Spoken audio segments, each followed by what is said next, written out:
আমরা গভীর উদ্বেগের সাথে দেখতে পাচ্ছি যে আমাদের বর্তমান উপদেষ্টা প্রফেসর ইউনূসের মাঝে আমরা শেখ হাসিনার প্রতিচ্ছবি দেখতে পাচ্ছি।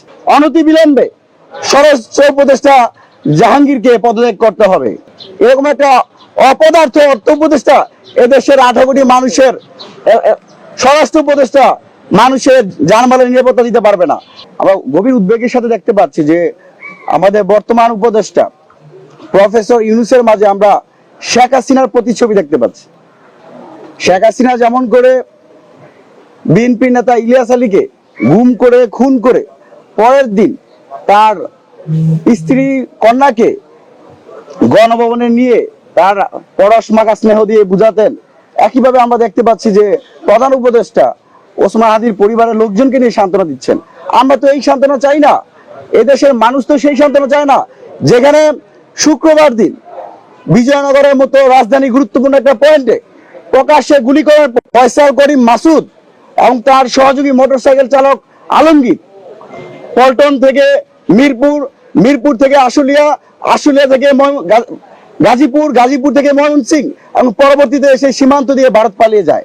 এবং এই যে রাষ্ট্রে একজন দায়িত্ববান কর্মকর্তা আছে, উপদেষ্টা রয়েছেন, স্বরাষ্ট্র উপদেষ্টা, তার কাছে আপনারা প্রশ্ন করেছিলেন ওসমান হাদির যে তাকে গুলি করেছে, তিনি বলতেছেন আলু ভালো বাম্পার ফলন হচ্ছে।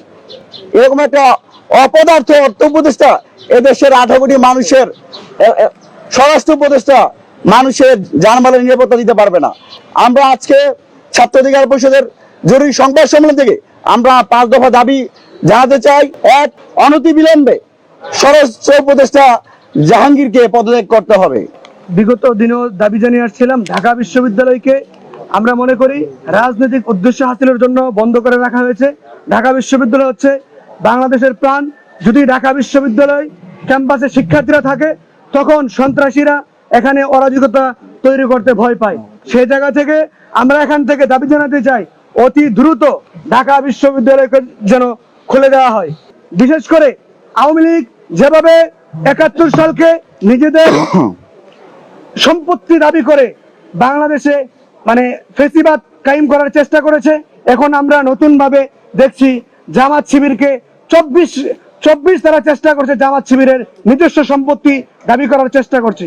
আপনি ইতিমধ্যে আপনার ব্যর্থতার 16 কলা পূর্ণ করেছেন। ব্যর্থতায় কামেল পেয়াদ উপদেষ্টা, আপনি যদি পদত্যাগ না করেন আপনাকে ঘাড়ে ধরে পদত্যাগ করানো হবে, আপনাকে বাধ্য করা হবে পদত্যাগ করতে। আপনার কোনো যোগ্যতা নাই, কোনো কমন সেন্স নাই রাষ্ট্রের স্বরাষ্ট্র উপদেষ্টা হিসেবে থাকার। আমরা মনে করি রাষ্ট্রের যে গোয়েন্দা বাহিনী আছে এই গোয়েন্দা বাহিনী পুরোপুরি ম্যাল ফাংশনিং করছে, কিন্তু যখন ওই বাহিনী ম্যাল ফাংশন করে সেটা অনেক ভয়ানক। এই বিপ্লব পরবর্তী সময়ে বাংলাদেশের বিপ্লবীরা বিপ্লব পরবর্তী সময়ে যারাই বিপ্লব সংগঠিত করেছে তাদেরকে তারা টার্গেট কিলিং করার জন্য তারা কিন্তু চেষ্টা চালিয়ে যাচ্ছে। তারা হয়তো এটা ভেবেছিল যে হাদিকে যদি শুট করা হয় তাহলে হয়তো বাংলাদেশে একটা ভয়তন্ত্র কায়েম হবে, বাংলাদেশ হয়তো আবার ভয় পাবে। কিন্তু অত্যন্ত আশ্চর্যের বিষয় হচ্ছে হাদিকে হত্যা করার পরে নতুন ভাবে একটা বাংলাদেশ আবার জেগে উঠেছে। সুতরাং আমরা বলতে চাই এই নতুন বাংলাদেশে সেই পুরাতন বন্দোবস্তের নামে আর রাজনীতি আমরা দেখতে চাই বাংলাদেশে। আর ওই কথাই বলবো, এই দেশের জনগণের নিরাপত্তা দিতে হবে। যে দেশের জনগণের যে দেশে বিপ্লবীদের জীবনের নিরাপত্তা নেই সে দেশের জনগণের জীবনকে কিভাবে তারা নিরাপত্তা দিবে আমি সেটাই বুঝতে পারছি না। উপদেষ্টা পরিষদে তারা কি কারণে বসেছে আমরা দেখতে পাচ্ছি, তারা আসলে ওই খুনি ফ্যাসিস্ট লীগের কর্মী বা ফ্যাসিস্ট দোষকদের সেই ফ্লেক্সিট দেওয়ার জন্যই মূলত উপদেষ্টা পরিষদে বসেছে। কোনো একটা অকারেন্স ঘটে বা বিগত সময় যারা বিভিন্ন খুনের আসামি বা হামলার সাথে জড়িত ছিল তাদেরকে কিভাবে ইন্ডিয়ায়